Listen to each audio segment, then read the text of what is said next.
In section 4.11, we're going to start looking at cycloalkanes and talk a little bit about the bond angles and what the shapes of cycloalkanes look like. So if you remember, sp3 hybrid orbitals are typically 109.5 degrees. If we have bond angles that are required to be something different, they're going to cause angle strain. An angle strain is an increase in energy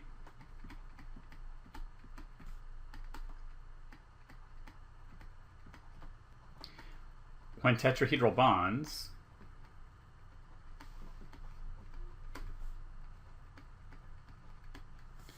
are different from 109.5. So let's start by looking at cyclopropane. So in cyclopropane,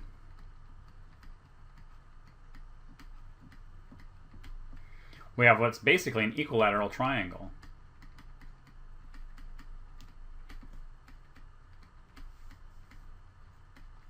In any triangle, all three bond angles combine to add up to 180.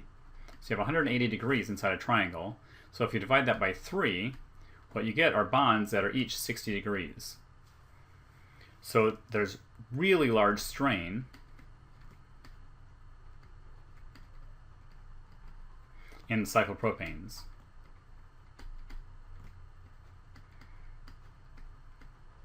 Okay, the bonds want to be 109.5, and they're forced to be on the order of 60 degrees. So those are high energy. If you go to cyclobutane,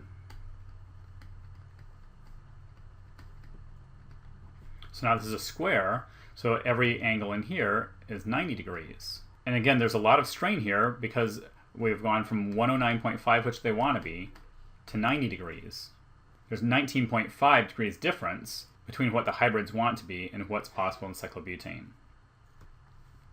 If I look at cyclopentane,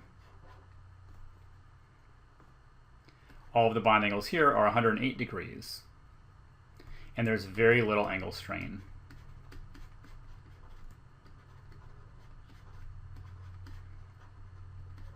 So because of that, cyclopentanes are really common in nature.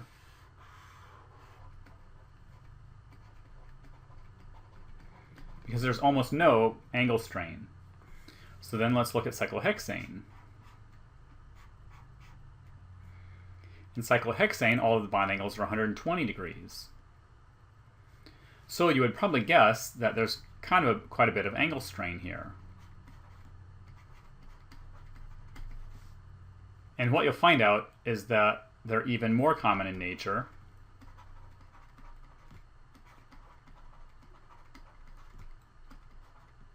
than the 5-membered rings. But that doesn't seem to make sense, because you would think there's some angle strain here, and then what happens is if you analyze this molecule, you'll find out there's actually no angle strain in cyclohexanes. So the question is, why not?